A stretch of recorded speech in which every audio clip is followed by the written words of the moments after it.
Alright, what's happening, y'all? It's your boy Rico from StreetScores, and we have two major topics for this video. First of all, apparently the Washington Commanders really wanted cornerback DJ Reed, who just went from the Jets to sign in with the Lions.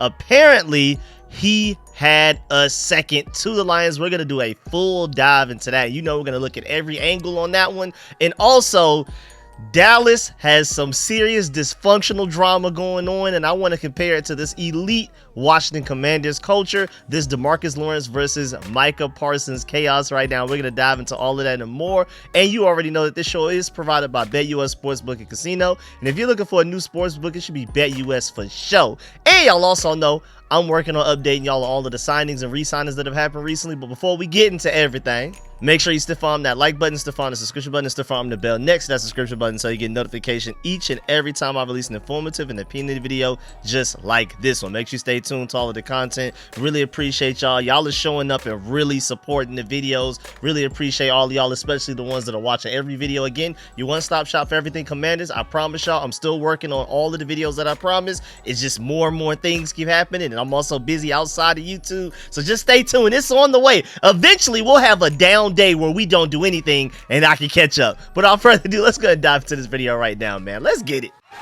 Adam.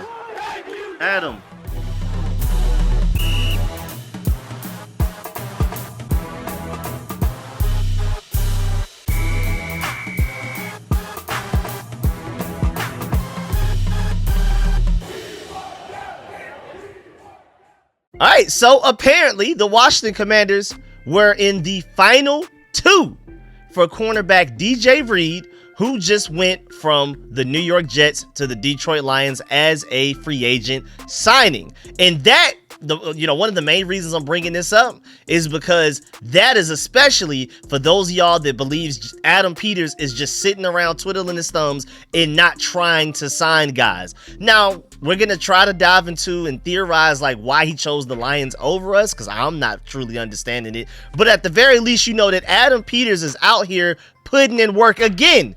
I just talked about how we tried to offer Ronnie Stanley at least $4 million per year more on his contract than what he ended up signing with the Ravens for. He just preferred to take less money to stay with the Ravens than to hit the open market, and the Commanders were ready to be competitive and to even potentially outbid the Patriots and the Chiefs to land Ronnie Stanley.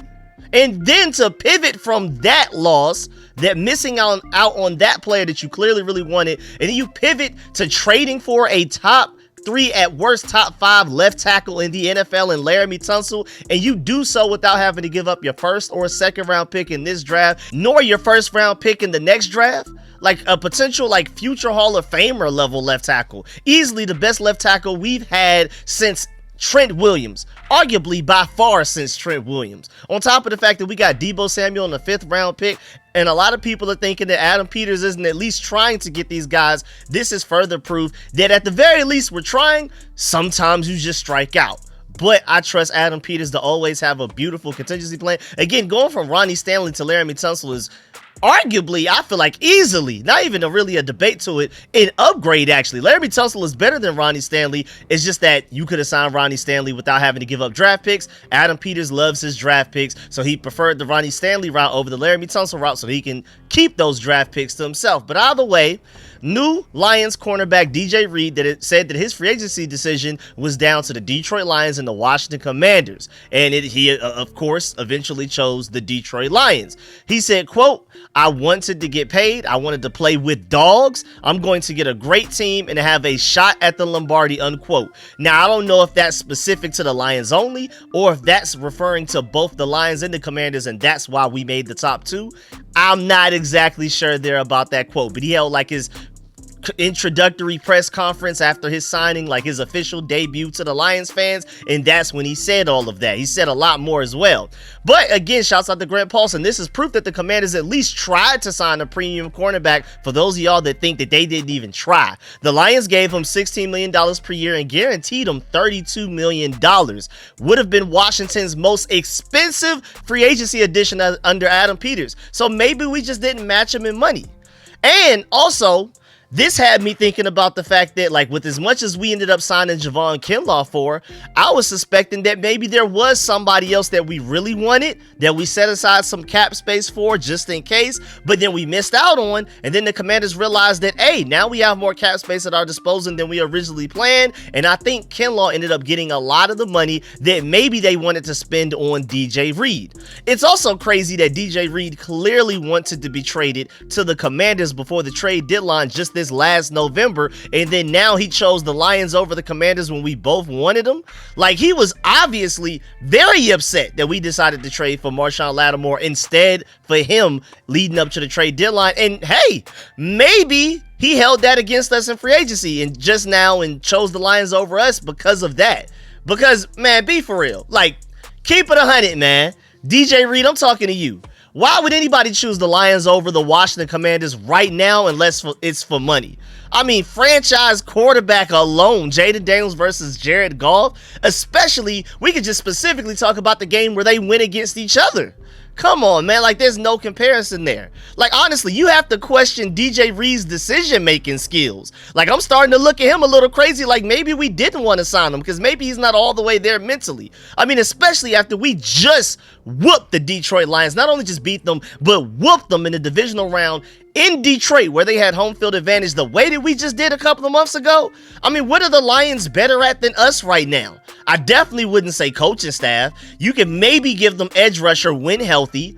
You could give them running back, of course, with Jahmyr Gibbs and David Montgomery, even though I do expect us to potentially target running back in like the first or second round, get one of those great guys. And I'm not saying that like Amarian Hampton, Travion Henderson, or Christian Jenkins will be as great or impactful as Jahmyr Gibbs is, but I think we can close the gap a little.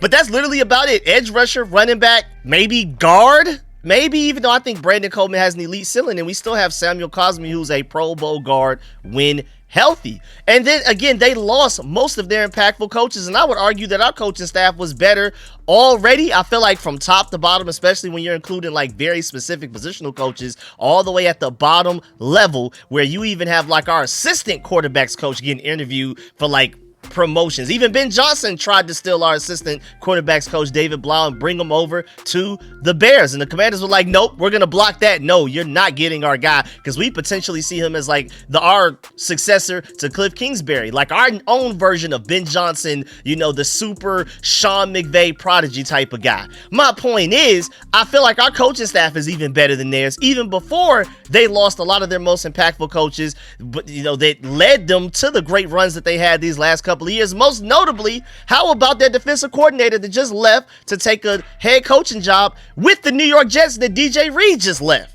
Like, he's not even going there to the same defensive coordinator that had the Lions playing well last year. So in my opinion, either the Lions offered him way more money than us, or he was being just petty towards us, man. But it's a weird situation, because I firmly believe the Commanders were willing to get competitive with the Lions when it comes to the money situation, and even potentially try to outbid them, just like we were going to get aggressive with Ronnie Stanley. You know, one thing you don't have to worry about with Adam Peters is aggression. The trade for Marshon Lattimore at the trade deadline, the trade for Deebo Samuel, trying to pay Ronnie Stanley more than other teams are willing to do, trying to outbid other NFL teams for that left tackle, and then you don't do that. So you're like, all right, we're going to get aggressive and trade multiple draft picks in a weird package to get a top 3, top 5 left tackle. One thing about Adam Peters, you do not have to worry about whether he's trying and whether he's being aggressive. So I honestly don't feel like it was a money thing. We don't know exactly what the Commanders offered DJ Reed, but I'm just assuming that we were at least somewhere in the range of what he actually ended up signing for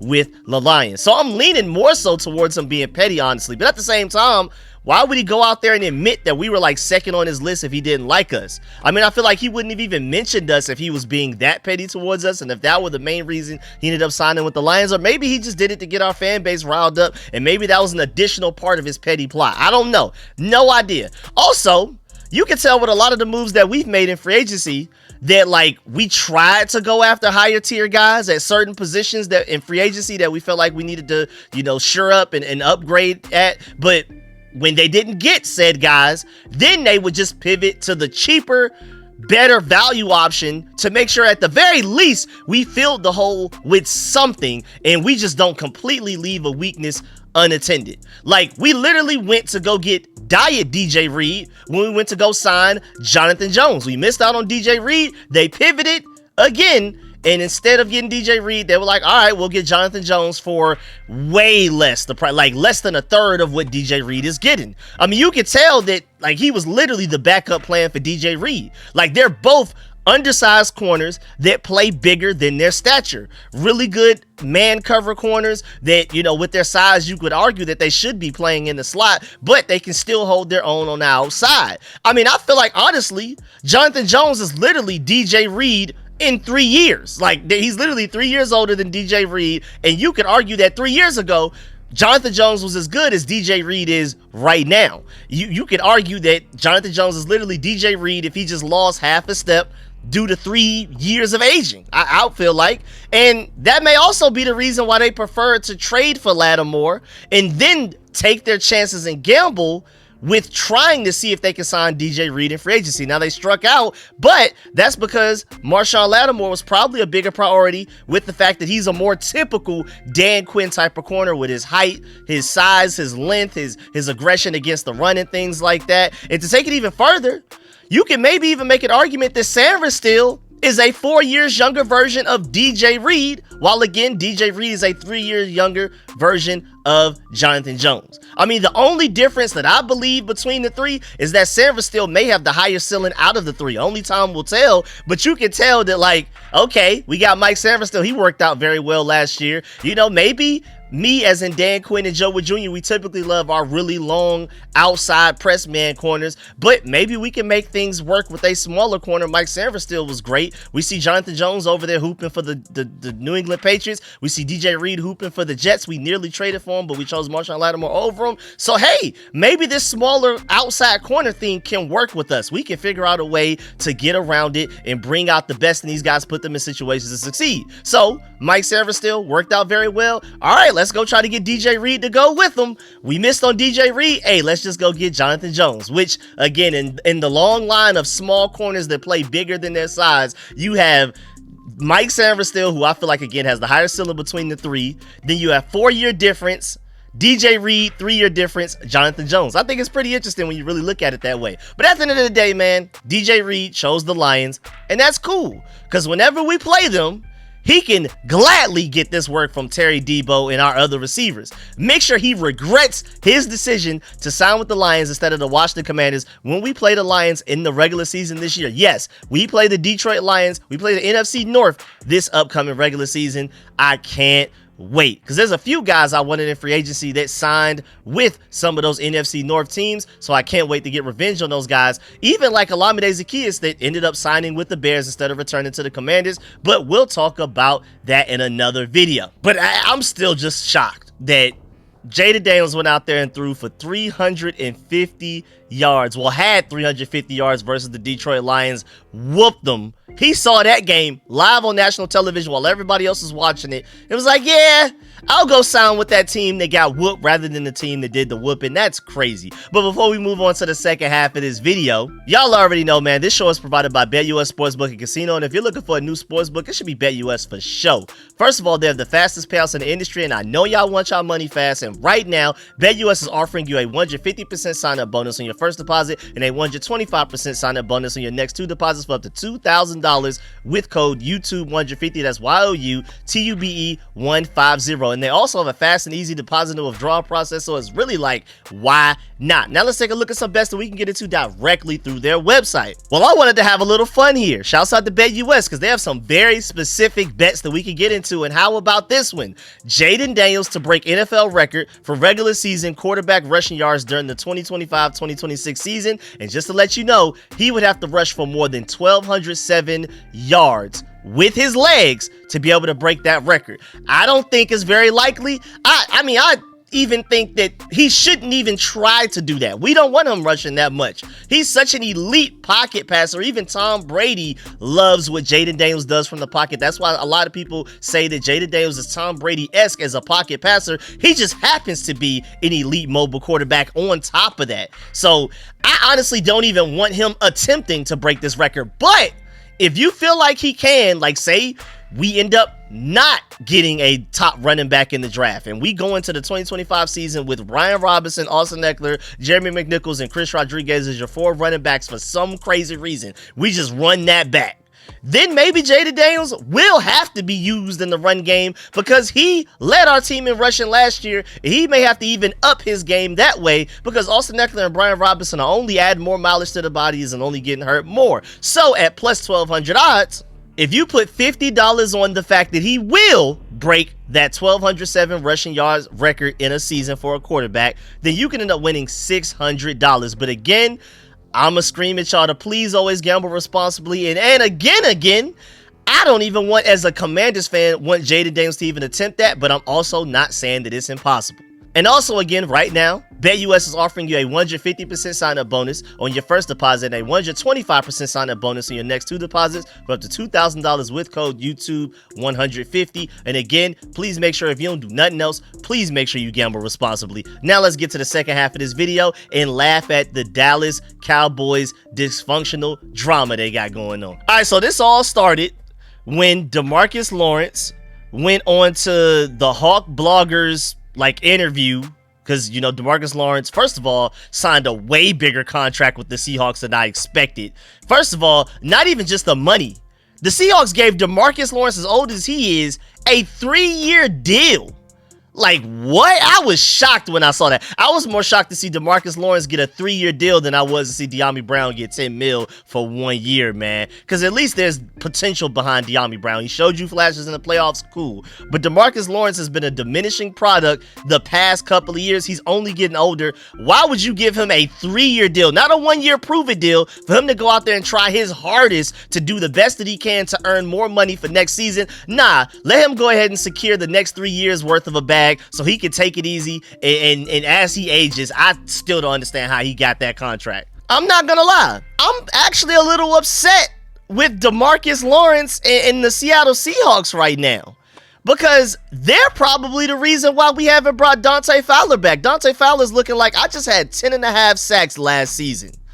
And that boy, DeMarcus Lawrence, ain't have nowhere near. DeMarcus Lawrence has had 16 sacks the past 4 seasons combined. Dante Fowler gave us 10.5 just last season alone. So I know Dante Fowler is looking at the whole Seahawks signing Dexter Lawrence to a 3-year, nearly $11 million per year deal. Like, there's no way the Commanders expect me to sign for anything either shorter than that and or less money than that per year, which I'm pretty sure the Commanders are trying to get him for less than $11 million per year. And probably they're just trying to give him a 1-year deal worth less than that $11 million in 1 year. So, and now that I think about it, even though that wasn't where I intended to go with this video, I'm actually a little upset with DeMarcus Lawrence and the Seattle Seahawks. Like, why did y'all mess up the edge rusher market like this? Like, if DeMarcus Lawrence just got a 3-year deal for $11 million per year at the age of 32, he'll be 33 by the time the season starts. And again, he hasn't even played that well in the past couple of years. That's insane. It's similar to how the Jaguars messed up the wide receiver market, giving Christian Kirk that ridiculous contract that he never deserved in the first place and never lived up to. Now, basically, the Seattle Seahawks are messing up the market and messing it up for everybody when it comes to edge rushers. But my point is, he did an interview with the Seattle Seahawks after signing with them for that ridiculous 3-year deal, $11 million. I know I keep repeating it, but come on, dog. And basically, he said, Dallas is my home. And he was basically saying, like, my family's there. Like, everybody I love is there. They're my home. I'm always going to have love for Dallas. But then he finished it by saying, but I know for sure I was never going to win a Super Bowl there. And of course, that sparked outrage amongst Cowboys fans, but most notably, how about outrage from a Cowboys player, Micah Parsons himself?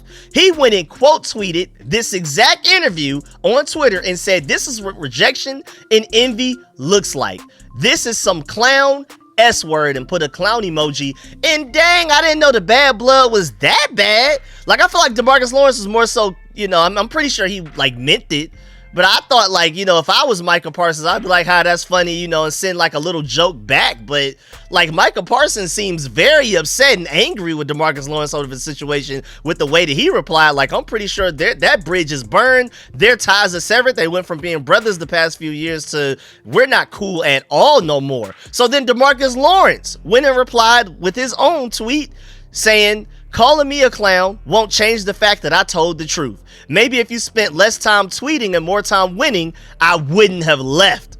And I'm pretty sure that's a lot. Like, DeMarcus Lawrence didn't leave because Micah Parsons specifically, but he definitely left because the Dallas Cowboys are a dead-end franchise to where they're not going to win a Super Bowl with the way that they're currently instructed. I highly doubt they ever win a Super Bowl with Dak Prescott, and I highly doubt they're going to move on from Dak Prescott anytime soon. So the Dallas Cowboys are destined for basically mediocrity. They may never really be trash again unless there are severe injuries like they had last year, but I don't ever see them reaching the top. I don't ever see them being where the Eagles were last year and where the Commanders are headed right now. And so DeMarcus Lawrence is speaking the truth. Like, he has a better shot at winning the Super Bowl with the Seattle Seahawks than he does with the Dallas Cowboys, especially with how ugly their cap space situation is. And then Micah Parsons himself has the nerve to be out here saying that, like, with Max Crosby getting $35.5 million per year with his new edge rusher contract. Again, this edge rusher market is ridiculous. Myles Garrett just got $40 million a year. I'm pretty sure Micah Parsons wants somewhere around 40 or maybe even more than that per year. Maybe $41, $42 million per year with this next contract. So the reason that the Dallas Cowboys can't sign more good players to help their chances of winning the Super Bowl is because guys like Micah Parsons are being greedy with eating up a large percentage of the cap space, along with Dak Prescott, along with CeeDee Lamb, along with a lot of their top players, Trevon Diggs. They are in a very ugly situation right now. But DeMarcus Lawrence is telling the truth. I don't feel like he was telling the truth about, like, I left because of you. I'm pretty sure that was just part of the emotion and the trolling back and forth with Micah Parsons there to trash talk it, but he ain't lying, man. And so Micah Parsons, poor guy, in his feelings about what DeMarcus Lawrence said, and now, of course, the Cowboys are on full blast. Everybody has the microscope on the Dallas Cowboys drama.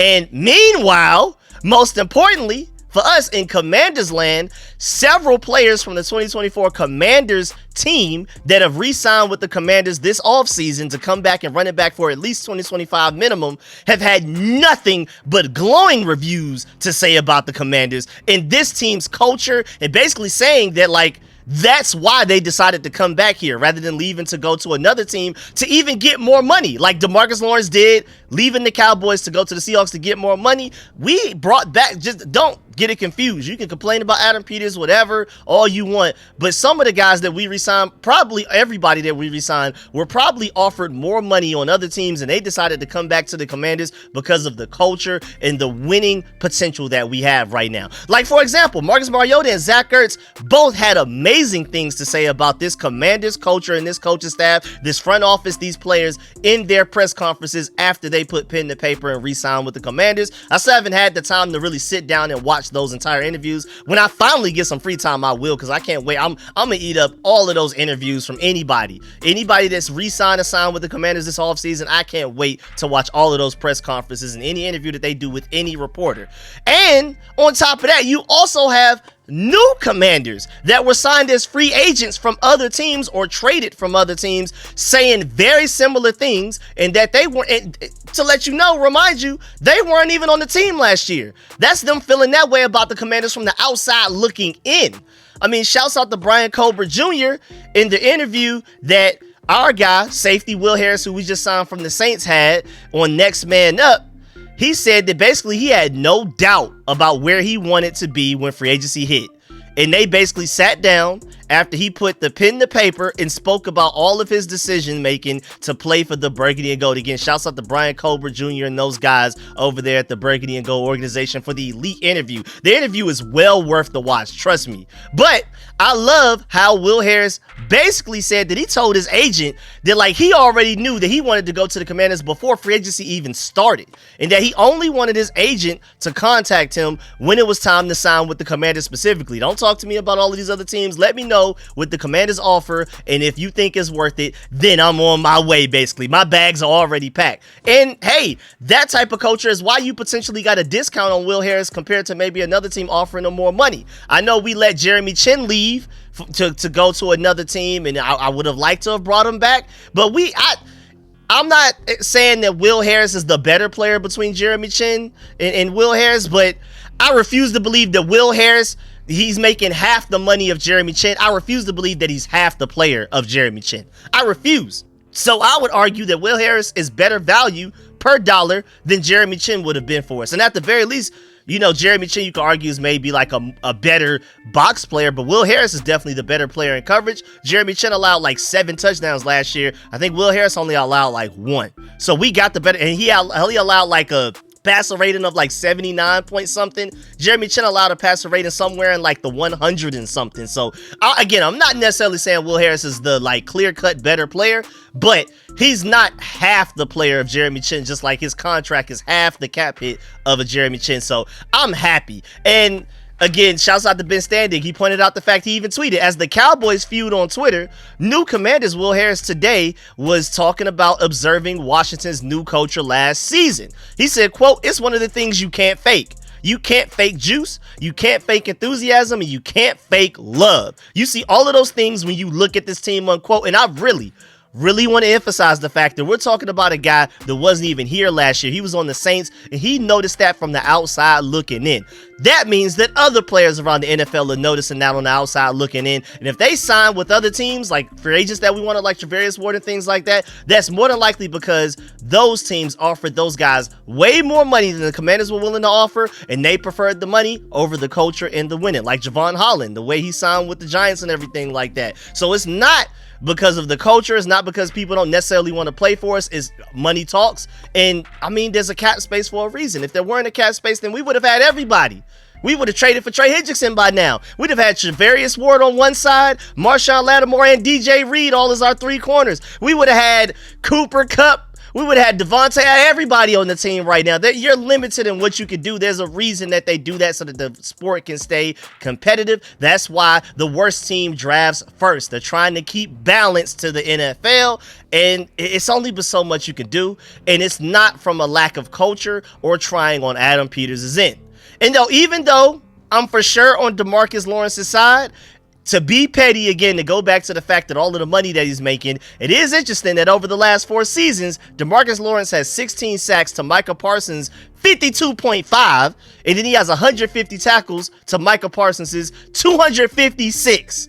So, hey, DeMarcus Lawrence ain't lying, but I don't know, man. Sometimes it's not the message, it's the messenger. You know what I'm saying? So, hey, shouts out to the Seahawks. Shouts out to the Cowboys. Hey, we doing our thing over here with the Commanders. I'm just gonna mind my business and keep on winning with this good culture that we have over here. But yeah, man, that's the end of this video. Please get in the comment section. Let me know how you feel about everything discussed in the video. Be still following that like button, still following the subscription button, still following the bell next to that subscription button so you get notification each and every time I release an informative and opinion video just like this one. I'm recording this video right now. It's 1:14 a.m. So I'll include the trivia question in my next video that I'll probably go ahead and record tonight, because I already know I'm about to be super busy tomorrow. So any videos that you see from me tomorrow, more than likely going to be stuff that I'm recording right now, late at night / early morning. So I'll probably go ahead and include that March 14th trivia question in my next video. That'll probably come out sometime in the afternoon. We'll see, maybe somewhat in the morning, like 10, 11 a.m. We'll see. Either way though, I'm about to go ahead and record probably another video right now back to back, because I have so many things to update y'all on. So make sure y'all stay tuned. Of course, let me know in the comment section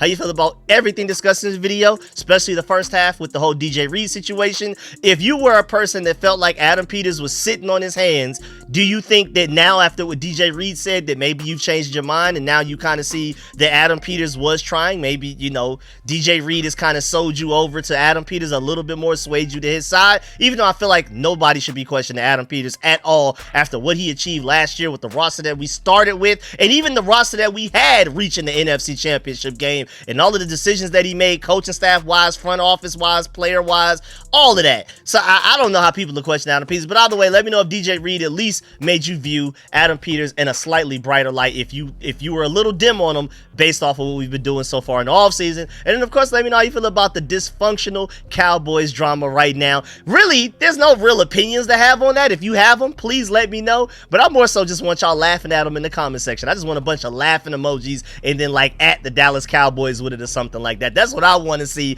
because I've been, and I'm not gonna lie, I've been working on the video for the past couple of months of how why the Cowboys are like a really terrible franchise. And now I get to add this to that video, but I've been keeping like a running list since like November of all of the hilariously bad things the Dallas Cowboys have done, roster wise, coaching staff wise, and things like that. Micah Parsons loving on Jaden Daniels every chance he gets. Like this is good. I've literally been loading up a video of laugh at Cowboys fans as a Commanders fan, as a fan of any other fan base in the NFL, any other team in the NFL. So be able to look out for that. Maybe eventually, whenever we finally have some downtime, maybe like June, maybe like May after the draft or something like that, I'll finally come out with that video. But just to warn you, I've been working on that video. Be on the lookout maybe like a month or two from now.